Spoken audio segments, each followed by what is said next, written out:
Hello everyone.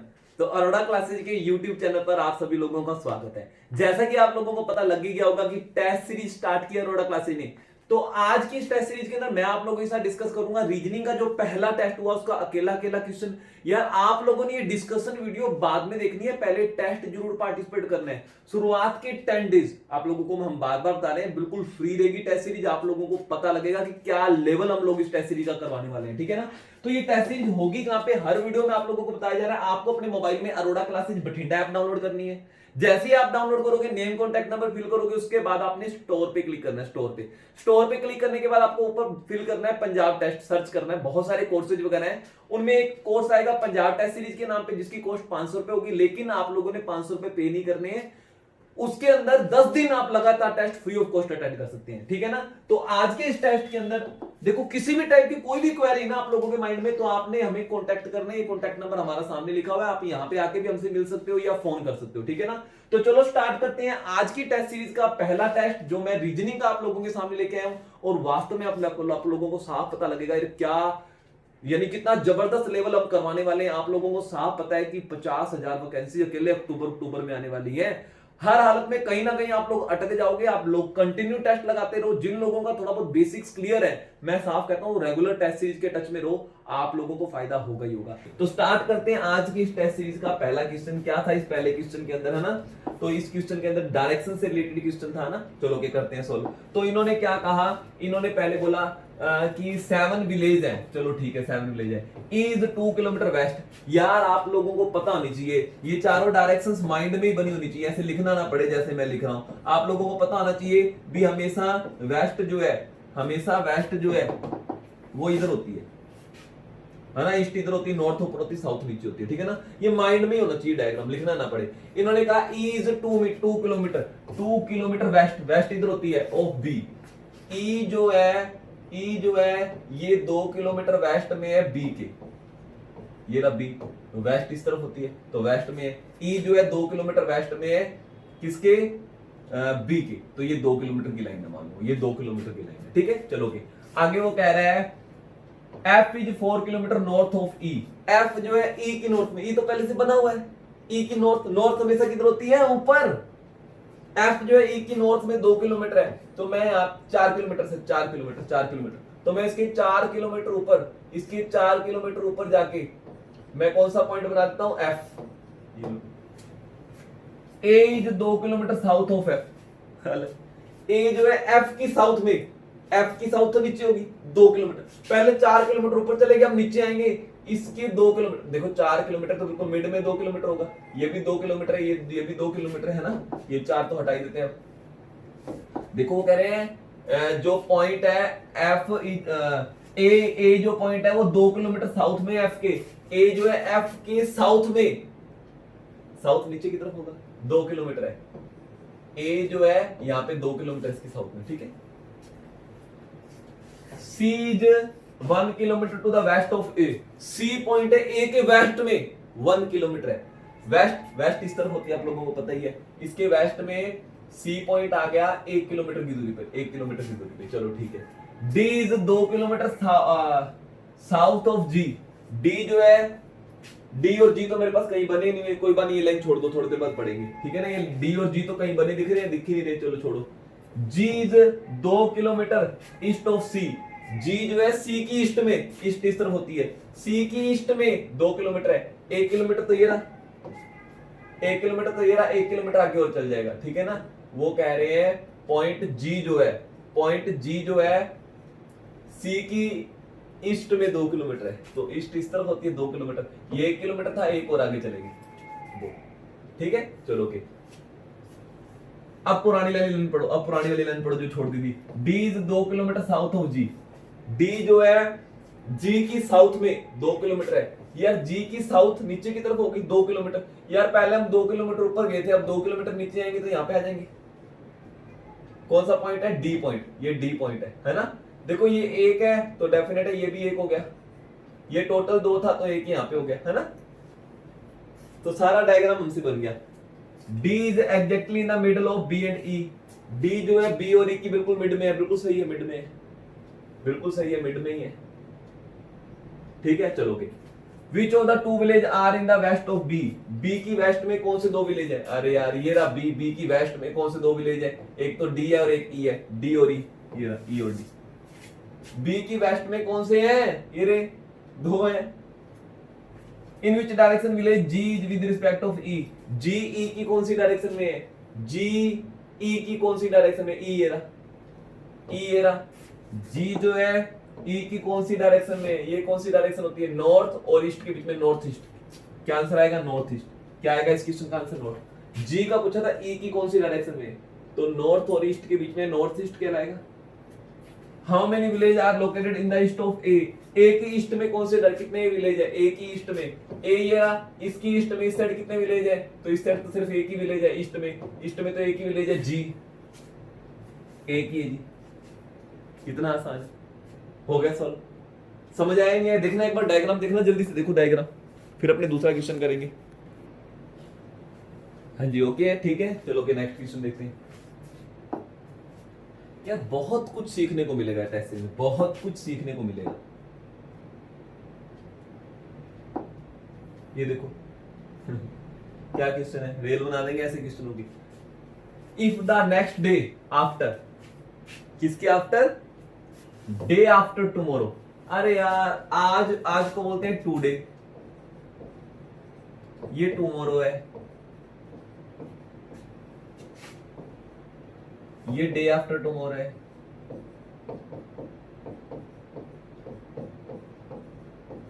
ठीक है, वो कह रहा है इफ द डे आफ्टर, किसके डे आफ्टर?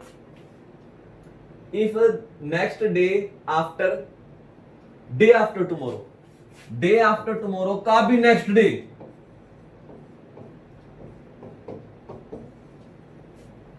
इज फ्राइडे, ये दिन फ्राइडे है, ये वाला दिन फ्राइडे है। वो क्या कह रहा है? If the next day after, किसके? डे आफ्टर टुमारो, ये ना टुमारो, ये डे आफ्टर टुमारो होता है, इससे भी next day. If the next day after, किसके? Day after tomorrow, day after tomorrow का भी नेक्स्ट डे फ्राइडे है, यहाँ पे फ्राइडे है तो यहाँ पे थर्सडे होगा, यहाँ पे थर्सडे होगा तो यहाँ पे वेडनेसडे होगा, यहाँ पे वेडनेसडे होगा तो आज क्या होगा? ट्यूसडे, मंगलवार, मंगल को जन्मे मंगल ही करते, मंगल में भगवान है। चलो कि जय हनुमान, है ना। चलो कि मंगलवार आ गया, तो वो कह रहे हैं देन लास्ट संडे, जो पिछला संडे था, यार यहाँ पे मंगलवार है तो यहाँ पे सोमवार होगा, यहाँ पे पिछला संडे होगा। How many days from today, कितने दिन पहले था आज से? तो एक दिन पहले, दो दिन पहले, दो दिन पहले था। यार कितना आसान है। वो कहते हैं कि डे आफ्टर टुमारो के बाद जो नेक्स्ट डे है उस दिन फ्राइडे है, तो मैंने आज का बार पता लगाया। बताओ आज का बार मंगलवार आ गया, तो बताओ संडे क्या था? तो मैं कहूंगा 2 दिन पहले था। लास्ट संडे कब था? तो मैं कहूंगा 2 दिन पहले था, तो 2 दिन पहले इसका आंसर आ गया। समझ आया ही नहीं आया? खोपड़ी में घुसा या नहीं घुसा? ये वाला क्वेश्चन मैंने आपको देखो साफ बताया था जब हमने बेसिक कोर्स किया था, है ना। तो आप लोगों को मैंने बताया था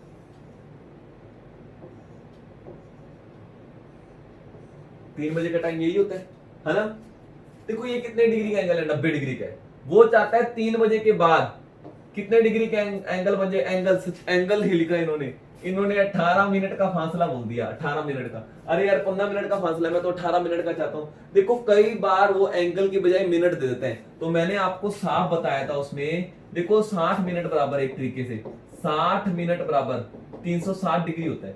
60 मिनट बराबर 360 डिग्री। 60 मिनट वाली सुई घूमेगी, मतलब 360 डिग्री घूमेगी।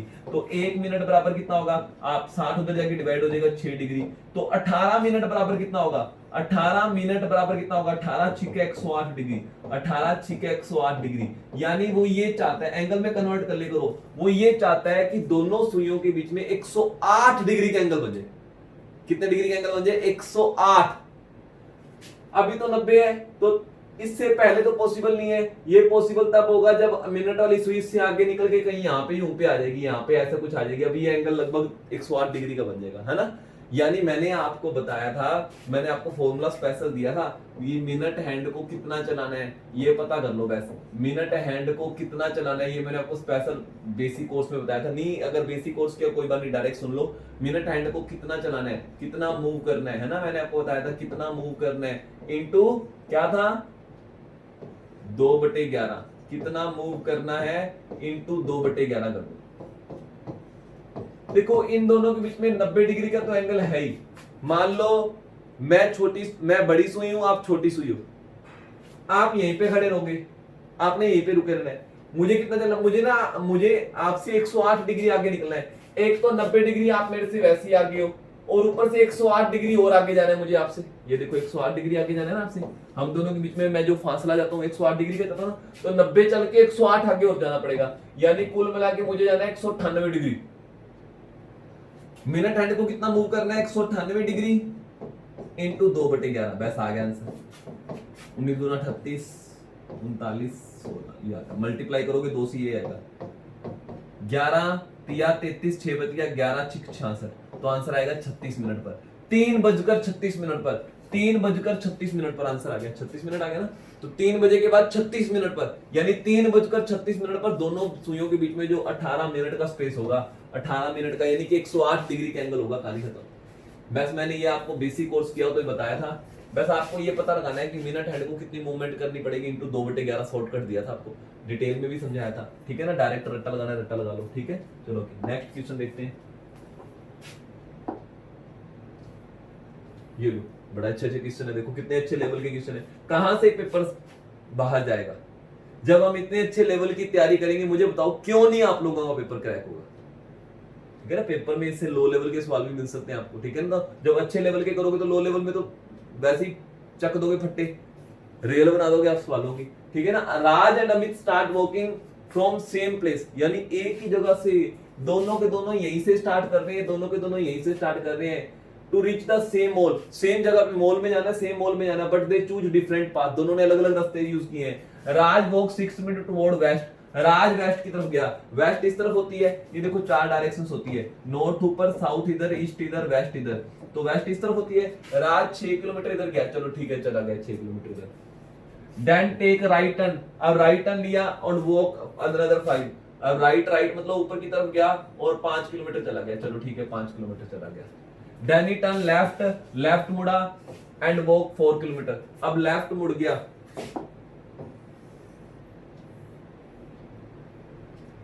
अब लेफ्ट मुड़ा, यहां से जो बंदा राइट मुड़ेगा इस तरफ मुड़ेगा, लेफ्ट इधर मुड़ा, लेफ्ट मुड़ा और कितने गया 4 किलोमीटर चला गया, चलो लेफ्ट जाके 4 किलोमीटर चला गया, चलो ठीक है। At last he turn right, अब राइट मुड़ा और 3 किलोमीटर गया। राइट मतलब इस तरफ जा रहे हैं तो राइट ऊपर की तरफ जाना पड़ेगा, 3 किलोमीटर ऊपर की तरफ चल गया और यहाँ पे पहुंच गया जी मॉल में, यहाँ पे पहुंच गया मॉल में, चलो ठीक है okay. Amit take a left turn after walking 2 kilometre in the east. Amit 2 kilometre east में जाने के बाद लेफ्ट मुड़ गया। ईस्ट किस तरफ होती है, इस तरफ होती है। अमित यहां से गया, 2 किलोमीटर जाने के बाद वो लेफ्ट मुड़ गया, राइट नीचे की तरफ होगा, लेफ्ट ऊपर की तरफ होगा, ठीक है ना। एंड वॉक 8 किलोमीटर, लेफ्ट मुड़ने के बाद 8 चला गया। देखो ये कितना ऊपर गया, ये कितना ऊपर गया, तो ये 5 1 गया, 3 1 गया, 8 हो गया ना, 5 और 3 8 ऊपर गया। ये भी तो 8 ऊपर जा रहा है, लेफ्ट मुड़ के 8 जाएगा तो मतलब इसकी सीध में आ गया, मॉल की सीध में आ गया यार। 8 ही ऊपर गया, कुल मिला के 8 ही ऊपर चला गया। आफ्टर 8 मीटर ही टर्न लेफ्ट, अब लेफ्ट मुड़ा and walk straight and reach the mall. अब यहां से वो लेफ्ट मुड़ा, यानी इस तरफ मॉल की तरफ मुड़ा और स्ट्रेट जाते जाते जाते तो मॉल पहुंच गया। बताओ ये दूरी कितनी होगी? देखो दोनों ने यहां से चलना स्टार्ट किया था, 2 और 6 8, 8 और 4 12, यानी वो 12 मीटर गया इधर, 12 मीटर गया, 12 मीटर इधर गया, 12 किलोमीटर, सच मीटर सारे मीटर में 1 किलोमीटर लिख दिया मैंने गलती से, मीटर है। देखो अगर यहां से स्ट्रेट जाना 12 चलोगे, what is the difference between the distance covered by them? दोनों ने जो डिस्टेंस कवर किया उसमें कितना डिफरेंस है यार। राज ये पहला राज था, राज कितना गया, 6 1 गया, 5 1 गया, 4 1 गया, 3 1 गया, कितना गया 6 और 4 10, 5 15 और 3 18 मीटर गया। राज कितना गया 18 मीटर, ये कितना गया 2 और 8 10, 10 और 12 22, 2 और 8 10, 10 और 12 22, ये 22 गया। तो दोनों के बीच में डिफरेंस कितना है? कितना आसान क्वेश्चन था, 4 मीटर। सिर्फ पजल कर रहे हैं स्टेटमेंट बड़ी देखे, कई लोग डर जाते हैं पर इतनी बड़ी स्टेटमेंट देखे छोड़ो कितना आसान था। इससे आसान कोई सवाल हो सकता है क्या? इससे आसान सवाल कोई हो सकता है क्या? जिंदगी में नहीं देखा होगा इससे आसान सवाल आप लोगों ने। ये लो इसमें लॉजिक देखो क्या था लॉजिक पता लग गया था या नहीं किया था? टेस्ट में किया था ये क्वेश्चन। यार पहले आप लोगों ने टेस्ट देना है फिर डिस्कशन वीडियो देखनी है। तो इन्होंने सर्टेन का कोड क्या बता रखा है, देखो जब भी इस टाइप के क्वेश्चन होते हैं ना आप इनकी न्यूमेरिकल वैल्यू लिख दिया करो, आप इनकी न्यूमेरिकल वैल्यू लिखा करो, उससे कहीं ना कहीं आइडिया आ जाता है, उससे कहीं ना कहीं आइडिया आ जाता है। तो यहाँ पे सी की वैल्यू 3 होती है, ई 5वें नंबर पे होता है, आर 18वें नंबर पे होता है, टी 20वें पे होता है, ए पहले पे होता है, आई 9वें पे होता है और एन 14वें पे होता है। तो मैं अगर इन सभी को जोड़ दूं, सबसे पहले जोड़ने की कोशिश किया करो, ज्यादातर जोड़ ही होता है, जोड़ने की कोशिश किया करो। सभी को जोड़ते हैं तो क्या बनेगा, सभी को जोड़ते हैं तो क्या बनेगा देखते हैं। तो 3 और 5 8, 8 और 18 26, 26 और 20 46 और 1 47 और 9 56, 56 और 14 70, मेरा 70 बन गया। लेकिन ये कहे तो 84 बोल रहे हैं, यानी कि कहीं ना कहीं जो मेरा टोटल आया वो भी 14 कम है, 14 कम है। और 14 यहाँ पे ये लिखा हुआ देखो, 14 कम है, 14 यहाँ पे लिखा हुआ है। चलो कोई बात नहीं, अगर मैं इसमें 14 जोड़ूं तो कहीं ना कहीं मेरा यही टोटल बनता है। अगली रकम उठा लेते हैं, MUNDANE का टोटल इन्होंने 77 दे रखा है। चलो देखते हैं इसका। 13 U21 N14 D4 1 14 5। चलो इनको जोड़ते हैं। अब अगर इनको मैं जोड़ दूं, अगर मैं इनको जोड़ दूं तो देखते हैं क्या टोटल बनेगा, है ना। ये देखो 13 और 21 34, 34 और 14 अपने 48, है ना। 48 और 4 52, 53, 53 और 14 67, 67 और 5 72। कितना कम रह गया? 5। तो मुझे पता लग गया जो भी टोटल आएगा उसमें लास्ट अल्फाबेट का टोटल और एक्स्ट्रा जोड़ दो। देखो पहले जो टोटल आया था उसमें लास्ट वाले का टोटल जोड़ा, यही संख्या बन रही है। बस पता लग गया लॉजिक। देखो यार हर बार थोड़ी आसान सा दे देंगे, इन सभी का टोटल 84 आ जाएगा है।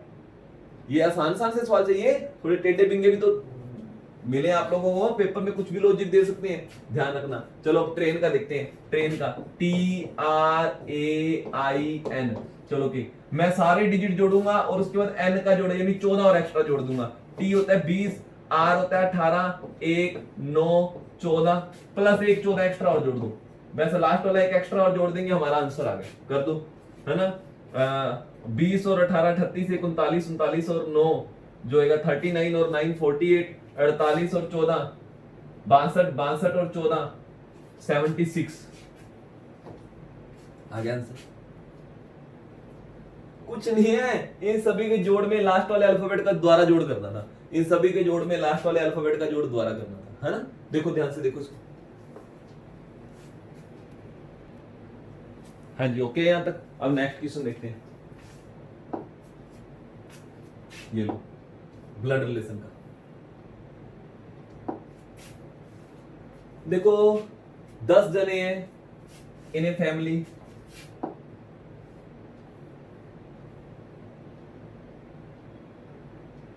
ठीक है। 10 जने हैं फैमिली के अंदर। Equal number of male and female, male और फीमेल इक्वल है, यानी 5 मेल होंगे 5 फीमेल होंगे। A is daughter in law of J. देखो जो फीमेल होगी उसके आगे माइनस का साइन लगाएंगे, जो मेल होगा उसके आगे प्लस का साइन लगाएंगे। हस्बैंड वाइफ को सर्कल में कर दिया करेंगे, है ना, रेक्टेंगल में कर दिया करेंगे। ए इज डॉटर इन लॉ, यानी ए जो फीमेल है, ये क्लियर हो गया। ए डॉटर इन लॉ है यानी इसका एक हस्बैंड आएगा, मुझे नहीं पता ये कपल है,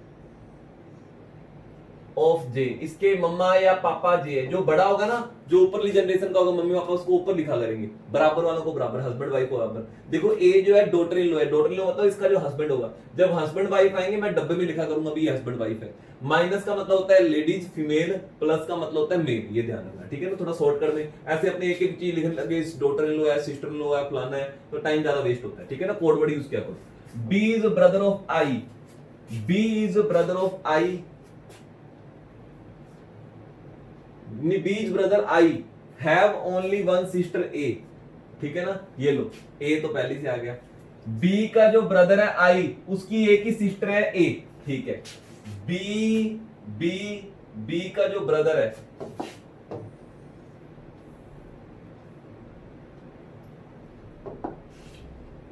बी का जो ब्रदर है आई, ब्रदर मतलब प्लस में लिखेंगे, ठीक है ना।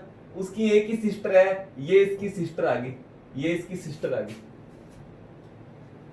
बी आई की एक ही सिस्टर है, मतलब ये भी इसका भाई है, ये भी इसका क्या होगा, भाई है। देखो बीज ब्रदर आई, बी का जो भाई है आई, उसकी एक ही सिस्टर है ए।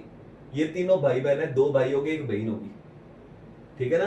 हस्बैंड वाइफ को मैं डब्बे में लिखा करूंगा, ठीक है ना। ये भी मेल हो गया, इसका मतलब मेल के आगे प्लस का साथ है। बी का जो ब्रदर है आई, उसकी एक ही सिस्टर है, यानी ये उसकी सिस्टर नहीं हो सकती, तो डेफिनेटली ये भी इसका ब्रदर है, ठीक है। चलो H and B are married couple, H and B are married couple. अच्छा एच जो है इसकी वाइफ आ गई, एच जो है इसकी वाइफ आ गई, माइनस का साइन लगा देते हैं, माइनस का साइन लगा देते हैं, और इसको कर देते हैं डब्बे में, ठीक है ना। एच और बी मैरिड कपल है, ये कपल बना दिया, ठीक है। H is mother in law of C, H जो है सी की मदर इन लॉ है, सी की मदर इन लॉ है ना। यानी कि यहाँ पे सी आएगा, उसका यहाँ पे हस्बैंड या वाइफ कोई कैंडिडेट आएगा, उसकी मम्मा पापा है, ये उसके मम्मा पापा है, ठीक है ना। जो ये कपल आ गया, इनका लिंक इससे है, इसके मम्मा पापा है, लेकिन ये एच जो है सी की मदर इन लॉ है, यानी इसके हस्बैंड या वाइफ की मदर है ये, ठीक है ना। चलो okay. G is mother of B, G is mother of B, G जो है बी की मदर है। यार जो मदर फादर होते हैं ऊपर ही बनाता हूं मैं, ठीक है ना। मदर है, इसके आगे माइनस का साइन लगा दिया मैंने। D is son in law of G, D is son in law of G, D जो है जी का सन इन लॉ है, ठीक है ना। देखो इसके दो बेटे हैं, एक बेटी है, तो बेटी का हस्बैंड सन इन लॉ कहलाएगा, दामाद कहलाएगा। इसका सन इन लॉ कौन कहलाएगा, इसकी बेटी का हस्बैंड, दामाद। तो इसकी बेटी, ये रहा इसका बेटा, उसका भाई, उसकी बहन, ये इसकी बेटी है, इसकी बेटी है ये। इसका हस्बैंड कौन है, डी, ये डी आ गया यहां पे। D is son in law of G, है ना, इसकी बेटी का हस्बैंड है। C is sister of E, C is sister of E, C female है ना। ये किसकी सिस्टर है, ई की, ई का जेंडर नहीं पता अपने को। F is the only son of D, F is the only son of D, F जो है अकेलौता बेटा है डी का, ये लो F जो है सन है, ठीक है। चलो ओके, अब अरेंजमेंट बन गया पूरा अपना, ठीक है ना। अब फटाफट देखते हैं। If B is son in law of X, B जो है X का सन इन लॉ है, B जो है X का सन इन लॉ है, यानी कि इसके मम्मा या पापा में से एक जना X है, इसकी बेटी का हस्बैंड है, सन इन लॉ है X का। How is X related to C, X C का क्या लगता है, X C का क्या लगता है, यह X का जेंडर ही नहीं बताया। X जो है C की मदर इन लॉ का फादर भी हो सकता है, मदर भी हो सकता है, इसका जेंडर ही नहीं पता, तो मुझे क्या पता लगेगा, ठीक है ना। तो इसका जेंडर ही नहीं पता लगा तो एक्स कैसे बता देंगे, इसका क्या लगता है, कैन नॉट बी डिटरमाइंड आएगा, क्या आएगा answer, can not be determined, ठीक है ना। एक्स क्या लगता है, सी का, अब मुझे क्या पता, एक्स का जेंडर ही नहीं बताया आप लोगों ने। If Y is daughter of I, Y जो है आई की डॉटर है, वाई इसकी बेटी है, मान लो यहाँ पे वाई बना दिया। Then Y is related to F, Y F की क्या लगती है, यार इसके पापा की बहन, क्या होगी इसके पापा की बहन, बुआ, बुआ का बेटा ये इसकी बुआ का बेटा है, तो डेफिनेटली ये आपस में क्या हुआ, कजन, क्या हुआ, cousin. How is Y related to F, Y F की क्या लगती है, कजन है इसकी, है ना। इसके पापा की वाइफ यानी मम्मा, मम्मा के भाई, मामा जी की बेटी है, एफ के मामा जी की बेटी है, एफ के मामा जी की बेटी है, कजन हुई। If Y is father of I, Y जो है Y is, if Y is father of I,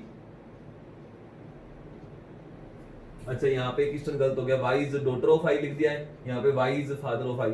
how is D related to, अच्छा इफ पॉसिबिलिटी दे दी, चलो ठीक है, चलो अपने आप नई पॉसिबिलिटी लेके चलते हैं। If Y is father of I, अगर वाई जो है वो आई का फादर हो, then how is D related to Y, D Y का क्या लगेगा, ठीक है। डी जो है वो वाई का क्या लगेगा, इसका बेटा की बहन, इसकी बेटी होगी, बेटी का हस्बैंड सन इन लॉ, इसकी बेटी का हस्बैंड सन इन लॉ, तो डी क्या लगेगा, सन इन लॉ लगेगा। क्या लगेगा, सन इन लॉ। तो मेरा आंसर आ गया सन इन लॉ। देखो ये सिर्फ सिचुएशन सपोज करवा रहे हैं, ठीक है ना। If Y is father of I, अगर वाई आई का फादर हुआ, अगर वाई आई का फादर हुआ तो डी क्या लगेगा यार, इसका बेटा की सिस्टर, ये सिस्टर थी है ना, ये भाई बहन होते हैं, ये हर डब्बे में अपने कपल होते हैं, तो इसकी बेटी होगी ये है ना, इसके बेटे की बहन इसकी बेटी होगी, बेटी का हस्बैंड दामाद, सन इन लॉ। क्या आएगा, सन इन लॉ। ध्यान से देखो, ये समझ आया ही नहीं आया है ना, देखो क्या गड़बड़ हुई आपसे। तो अगर कोई दिक्कत आई है, ध्यान से सारा डायग्राम दोबारा पढ़ो और ये सारा रिलेशन देखो, ठीक है ना। ये एक जनरेशन के लोग होते हैं, ये या तो भाई बहन होंगे, हस्बैंड वाइफ होंगे, एक जनरेशन के लोग हैं। मैं कपल को डब्बों में लिख देता हूं, है ना, सारा द्वार से फटाफट पढ़ देते हैं। A is daughter in law of J, A जो है डॉटर इन लॉ है जे की, इसके बेटे की वाइफ है, सही बन रहा है। B brother I only one sister have, only one sister A, B का ब्रदर जो है आई, आई की एक ही सिस्टर है ए, तो आई की एक ही सिस्टर है, तो ये इसका भाई, ये तीनों भाई बहन है। ये भाई मैरिड है, ये भाई मैरिड है, इसके कुछ बता नहीं रखा। H and B are married couple, H और बी मैरिड कपल बना दिए थे। H is mother in law of C, H जो है मदर इन लॉ है सी की, यानी इसका कोई बेटा या बेटी बनेगा, उसकी वाइफ है ना, मदर इन लॉ है सी, सी की मदर इन लॉ ही होगी। सारा कुछ मैंने ए टू जेड बना दिया, दोबारा चेक कर लो सारा का सारा पढ़ के। अगर आपसे टेस्ट के दौरान ये नहीं बना था, अब बना के देखो, दोबारा फिर बना के देखो। कुछ डिफिकल्ट क्वेश्चनों को ना आप कॉपी में नोट कर लिया करो और हर संडे करने की दोबारा कोशिश किया करो, ठीक है। चलो, क्या लॉजिक था इसके अंदर बच्चों, ऐसी बातें थी, इन तीनों को मल्टीप्लाई करना था और बटे 10 कर देना था। इन तीनों को मल्टीप्लाई करना है, 5 चौक 20, 20 छिका 120 बटा 10 करोगे 12 आ गया। ऐसे इन तीनों को मल्टीप्लाई करो, 4 इंटू 8 इंटू 10, 8 चौक 32 इंटू 10 320, 320 बटा 10 करेंगे 32 आ गया, 32 आ गया आंसर। ये था लॉजिक। कुछ और भी लॉजिक बन रहे थे क्या? तो हर एक क्वेश्चन के ना सेकंड दो लॉजिक भी बनते होते हैं। देखो इसके अंदर मैं पहले, देखो मैं ये पहले क्वेश्चन सोल्व कर रहा था, जब मैंने आपको क्वेश्चन दिया मैंने खुद सोल्व किया, तो मेरे को ऐसा लग रहा था कि मैंने 5 चौक 20 इन दोनों को मल्टीप्लाई किया और इसमें 2 जोड़ के घटा रहा था मैं। 5 चौक 20, 20 में से 8 गए 12, 6 5 30, 30 में से 9 गए 21, तो मैंने कहा 10 चौक 40, 40 में से 2 जोड़ के 10 घटा दूं 30, 30 मुझे ऑप्शंस में नहीं मिला, तो कहीं ना कहीं मैंने दिमाग खर्च किया, कुछ और लॉजिक होगा, है ना। तो कई बार दो लॉजिक फंस जाते हैं हमारे। एक्चुअल में इसका लॉजिक ये था, ये देखो इसका क्या था, 3 और 4 7 और 8, क्या बनेगा इसका लॉजिक, देखो इसका लॉजिक क्या बनेगा, है ना।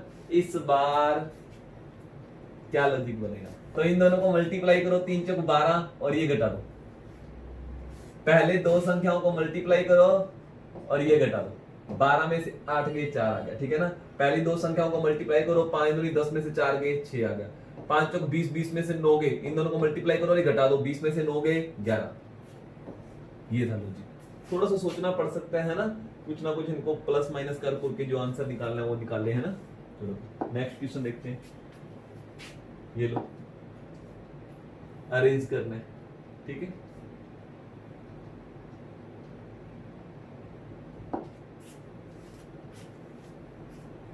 सभी के डिफरेंट मार्क्स हैं। Ankita got higher CPI, cumulative performance index, marks लिख लो, सीपीआई की जगह मार्क्स लिख लो एक जगह। अंकिता के ज्यादा मार्क्स हैं किसे, ओम से, या जिसके ज्यादा आएंगे मैं उसको ऊपर लिखूंगा। अंकिता के ज्यादा मार्क्स हैं किसे, स्पेलिंग पे मत जाया करो, स्पेलिंग मिस्टेक में कई बार कर देता हूं, ठीक है ना। अंकिता के ज्यादा मार्क्स हैं किसे, ओम से। अंकिता के ज्यादा मार्क्स हैं किसे, ओम से, तो मैं अंकिता ऊपर लिख देता हूं, ओम नीचे लिख देता हूं, ना। जिसके ज्यादा मार्क्स आएंगे उसको ऊपर लिखना होता है हमेशा। Raksha got higher marks, CPI का मतलब मार्क्स मान लो, CPI then only 4 of them. यह टोटल जने कितने हैं, 6 बना लो, 6 जने बना लो, 1 2 3 4 5 6। वो कहते हैं रक्षा के केवल 4 जनों से ज्यादा आए हैं, यानी 1 2 3 4, यानी रक्षा पक्का यहाँ पे आई है। वो कहते हैं रक्षा के मार्क्स केवल 4 जनों से ज्यादा आए हैं, तो 4 जने बना दिए। जब ओनली वर्ड आता है ना तो सीट डिसाइड हो जाती है, मैंने आपको बताया हुआ है, ओनली वर्ड आ जाता है सीट डिसाइड होती है, ठीक है ना। रुद्रा गोट लेसर सीपीए देन साधना, रुद्रा के नंबर कम आए, रुद्रा कार्टून में देखते थे रुद्रा, बच्चा नहीं बोलना है ना इसको, रुद्रा के कम नंबर आए हैं साधना से।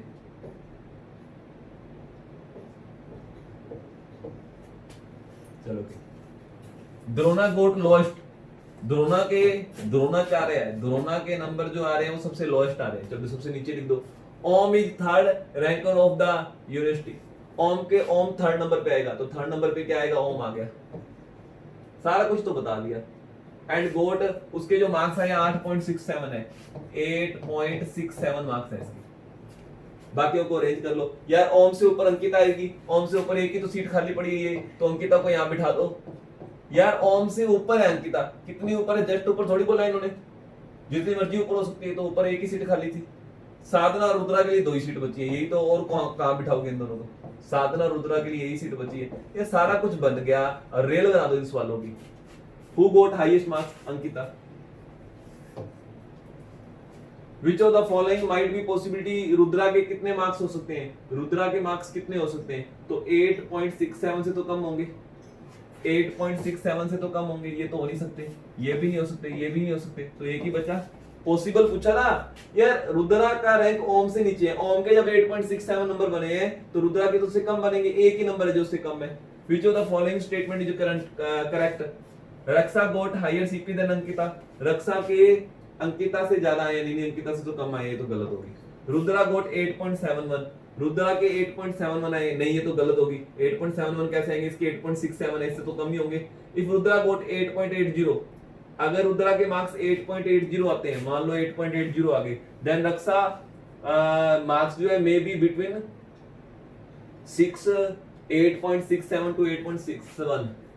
अगर रुद्रा के नंबर 8.80 आ गए तो वो कहते हैं अब रक्षा के नंबर, रक्षा कहां पे है, इससे ऊपर है, तो डेफिनेट है रुद्रा से तो अच्छा स्कोर आएगा, नहीं ये तो बात गलत होगी, वो तो माड़ा स्कोर कह रहा है। ओम गोट हायर मार्क्स देन रुद्रा, ओम के मार्क्स रुद्रा से ज्यादा है, ये बात सही है, ओम के मार्क्स रुद्रा से ज्यादा है, ये सही है। 8.61 में be the highest CP among them, 8.61 highest होंगे, 8.61 कैसे हाईएस्ट होंगे, 8.67 तो यहाँ पे पड़े हैं, तो इससे ज्यादा नंबर होंगे, ये भी गलत होगा।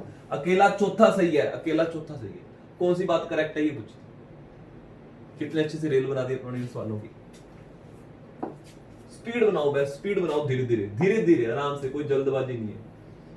देयर इज ह्यूज रश, भीड़ होगी कहां पे, मंदिर में, लास्ट संडे 15 अगस्त 15 तारीख को भीड़ होगी मंदिर में। दूसरी बात बता रही है the temple authority had decide to close down the temple for repair for 17। अच्छा, मंदिर वालों ने कह दिया 17 तारीख से मंदिर बंद कर देंगे, एक बार रिपेयर करना है, तो 15 तारीख को भीड़ होगी, तो डेफिनेटली ये कॉज है और ये उसका इफेक्ट है, ये कॉज है और ये उसका इफेक्ट है ना। ये second is cause and statement 1 is its effect.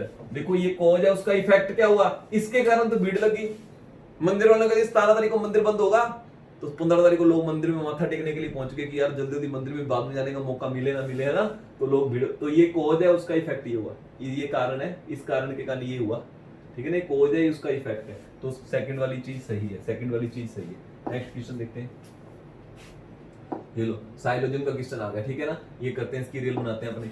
No stone is a metal, यार जब नो वर्ड आ गया दोनों को दूर दूर बना दो, दोनों को दूर दूर बना दो। जब स्टोन को मेटल टच नहीं करेगा तो मेटल को भी स्टोन टच नहीं करेगा, अब मेटल को स्टोन टच नहीं कर सकता, जब स्टोन को मेटल टच नहीं करेगा तो ये भी इसको टच नहीं करेगा, है ना। सम मेटल आर पेपर, यार सम मेटल आर पेपर, ये लो सम का डायग्राम हल्का सा काटते हुए बनाते थे ना।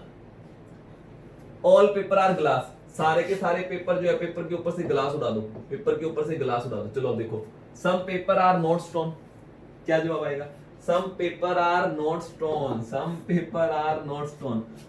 तो कई लोग कह रहे हैं इन दोनों का रिलेशन डोंट नो है, दुश्मन थोड़ी ये टच कर सकेंगे ना, और उन्होंने चक के क्या कर दिया, इसको गलत कर दिया, डोंट नो कर दिया, लेकिन इसका आंसर सही आएगा यार। सम पेपर, ये वाले पेपर मुझे बताओ क्या स्टोन हो सकते हैं, नहीं हो सकते, क्योंकि ये वाले पेपर मेटल है और मेटल इसको टच नहीं करेगा। ये बात बिल्कुल सही है कि कुछ पेपर जो है वो स्टोन नहीं है, सही है। ये वाले पेपर रियली स्टोन नहीं है, तो 100% स्टोन नहीं हो सकते। ये वाले पेपर तो मेटल है और मेटल स्टोन हो नहीं सकता, तो 100% ये बात सही है। जो डोंट नो कर रहे हैं ना, अगर यहाँ पे आगे नो आ जाता ना, नो पेपर इज स्टोन, अगर यहाँ पे क्वेश्चन ऐसा आ जाता, इसकी बजाय ये आ जाता नो पेपर इज स्टोन, फिर हम डोंट नो करते, फिर हम गलत करते। ये सही करेंगे। दोनों में वर्डिंग देख लो।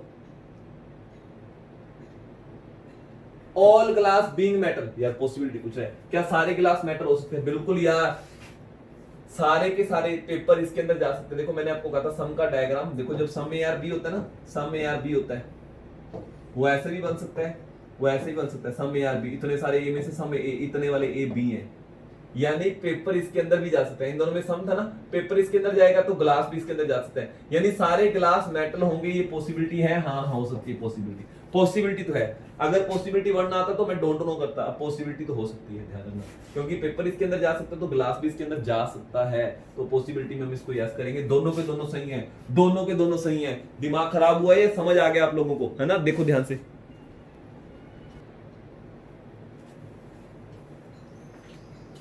हाँ जी। तो अभी वाला क्वेश्चन देखो, कितने जने हैं? वो कह रहे हैं among A B C D E 5 जने हैं, हु इज मिडल, इन पांचों के मिडल में कौन बैठा? डाटा सफिशिएंसी है। आपको बताना इस क्वेश्चन का आंसर इससे आएगा, इससे आएगा। चलो पहला देखते हैं, C who is third from the left of D, C who is third of the left of D. C जो है डी के लेफ्ट, डी का राइट इधर होता है, फर्स्ट सेकंड थर्ड है। टोटल 5 जने, 4 जने तो हो गए, एक जना किधर बैठेगा नहीं पता। D C who is third to the left of D, C की बात ही हो रही है। सी जो है डी के लेफ्ट थर्ड है, and is to the immediate right of A. देखो सी की बात ही हो रही है, सी जो है ए के इमीडिएट राइट में है, सी जो है ए के इमीडिएट राइट में। देखो दोबारा पढ़ता हूं, C who is third to the left of D, C जो कि डी के लेफ्ट थर्ड है, इज, सी की बात ही हो रही है, is immediate right of A, C जो है ए के इमीडिएट राइट में है, and second to the left of E, और ई के लेफ्ट सेकंड है। ये बंदा सी की बात कर रहे हैं, ये ई के लेफ्ट सेकंड है, ई के लेफ्ट सेकंड है। सारे जने तो बता दिए, बचा हुआ एक जना यहाँ पे आ जाएगा। मिड में कौन आएगा? बी आएगा। मिड में कौन आएगा? ये बी आएगा। यानी अकेली पहली लाइन से तो मेरा आंसर आ रहा है, अकेली पहली लाइन से तो मेरा आंसर आ रहा है। सी के बारे में सारा कुछ बता दिया इन्होंने। C who is third to the left of D, C जो डी के लेफ्ट में थर्ड है, is immediate right of A, and immediate right of A है ना, and second to the left of E, E के, C की बात ही हो रही है, ई के लेफ्ट सेकंड है, ठीक है ना? चलो फिर अगली line, C is second to the left of E, C जो है E के लेफ्ट सेकंड है। E हु इज, E की बात हो रही है, E की बात हो रही है, E who is not any, corner पे नहीं है, E कॉर्नर पे नहीं है, यानी पक्का इसके साथ में एक जना तो मिनिमम आएगा ही आएगा। E who is not and who is third to the right of A, E की बात ही हो रही है, E जो है A के राइट थर्ड है, A के राइट थर्ड है, तो A के राइट थर्ड, A के राइट फर्स्ट सेकंड थर्ड है।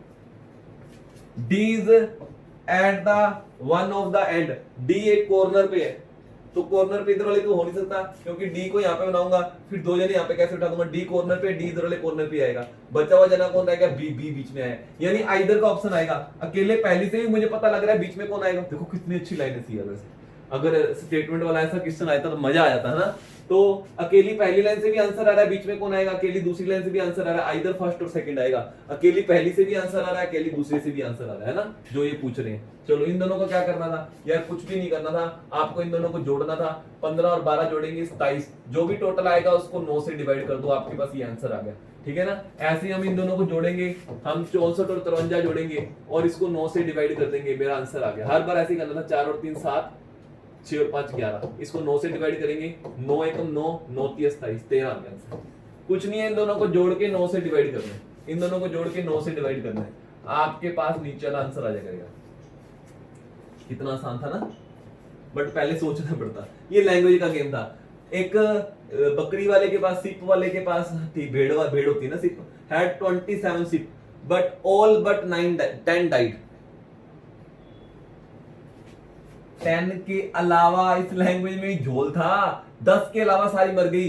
बताओ हाउ मेनी लेफ्ट, कितनी रहेगी? तो 10 ही रहेगी। 10 के अलावा सारी मर गई, इसका मतलब होता है 10 के अलावा, ऑल बट डाइड, इसका मतलब हो गया इसके अलावा बाकी सारी मर गई, तो अकेली 10 ही बची। वैसे लैंग्वेज का झोल था ये, है ना, अपनी उसका अर्थमेटिकल रीजनिंग का क्वेश्चन था ये।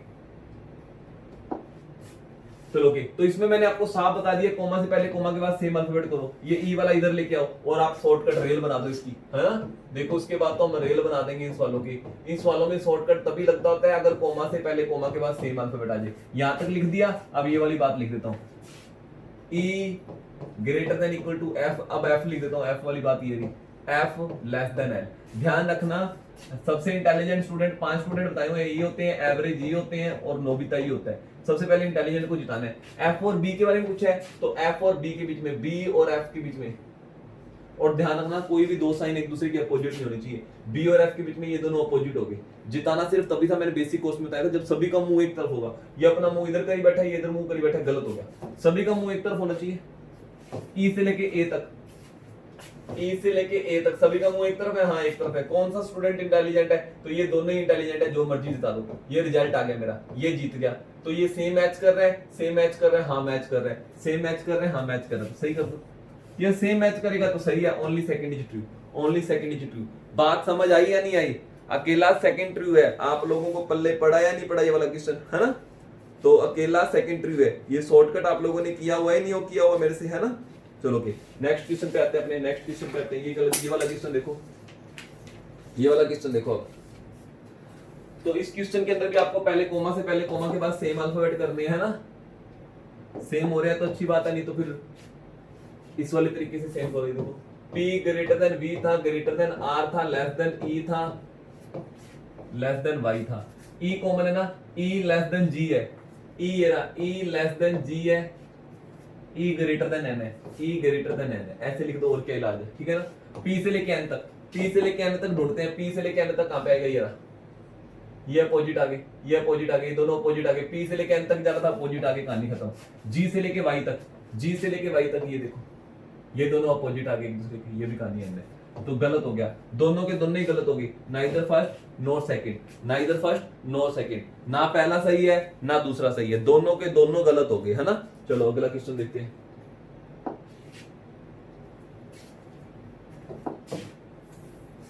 वो कहते हैं एक स्टूडेंट ने ट्वाइस एज मैनी एज रोंग।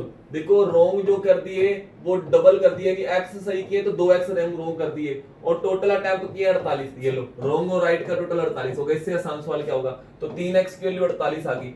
रोंग मैंने अगर 2x किए तो राइट x की होंगी, इससे डबल किए ना, तो 3x की वैल्यू 48 आ गई। x की वैल्यू 3 दो जगह डिवाइड हो जाएगा, 16 आ गई। यानी कि मैंने टोटल सही क्वेश्चन किए 16 और गलत किए 16 दूना 32, दोनों का टोटल कर लो 48 आ रहा है। कितने सही किए हैं? 16, तो मेरा आंसर 16 आ गया। ये लोग जाते जाते एक क्वेश्चन करते हैं अपने, तो इसमें अरेंज करना है, वापस रेल बना देंगे इन सवालों की, तो ठीक है ना।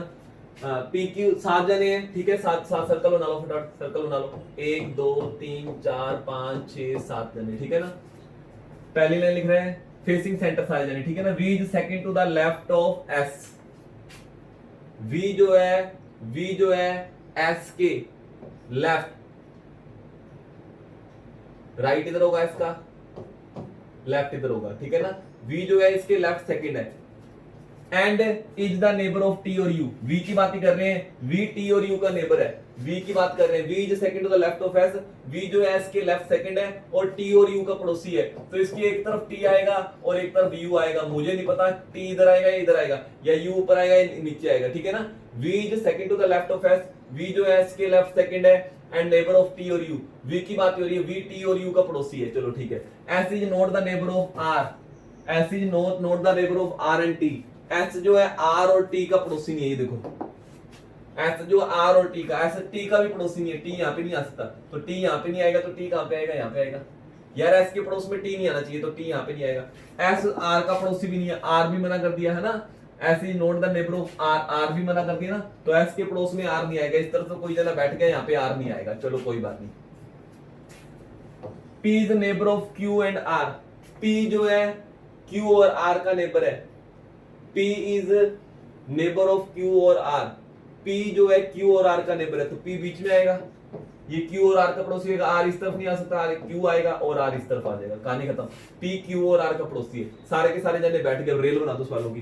कौन सी स्टेटमेंट सही है? Q is between P and S, Q P और एस के बीच में है, बिल्कुल सही है, क्यू पी और एस के बीच में है, ये पहली बात सही होगी। विच of the following has a pair, कौन सा पेयर है? द सेकंड पर्सन, देखो इसमें हर एक में दो दो पर्सन है, फर्स्ट पर्सन सेकंड पर्सन। वो कहता है second person is sitting immediate right of the first person. कौन सा पेयर है जिसमें सेकंड पर्सन जो है वो फर्स्ट वाले के राइट में बैठा है? क्या यू क्यू के राइट में बैठा है? क्या यू क्यू के राइट में बैठा है? नहीं बैठा, ये तो गलत हो गया। क्या वी, देखो first person second person immediate right में बैठा है फर्स्ट के, सेकंड वाला यू है, क्या यू वी के राइट में बैठा है? क्या यू वी के राइट में बैठा है? बिल्कुल सही है, यू जो है वी के राइट में बैठा है। सेकंड वाला पर्सन ये रहा, फर्स्ट वाले के वी के राइट में बैठा है, बिल्कुल सही है, तो सेकंड मेरा आंसर सही होगा, ठीक है ना। तो उम्मीद है ये अरेंजमेंट आप लोगों को समझ आ गया होगा, ये टेस्ट सीरीज आप लोगों को बहुत ज्यादा जबरदस्त अच्छी लगी होगी, और आगे भी टेस्ट सीरीज में आप अपनी जबरदस्त परफॉर्मेंस करते रहोगे, टेस्ट सीरीज के अंदर अच्छे नंबर बनाते रहोगे, है ना। जितने ज्यादा आप लोग टेस्ट दोगे उतना ज्यादा बेनिफिट होगा, है ना। लेकिन टारगेट है यार, full on full marks target है, क्या आप वो टारगेट अचीव कर पाओगे? तब मुझे अच्छा लगेगा, ठीक है ना। ओके, थैंक यू, मिलेंगे नेक्स्ट टेस्ट सीरीज के अंदर। Okay, thank you, bye.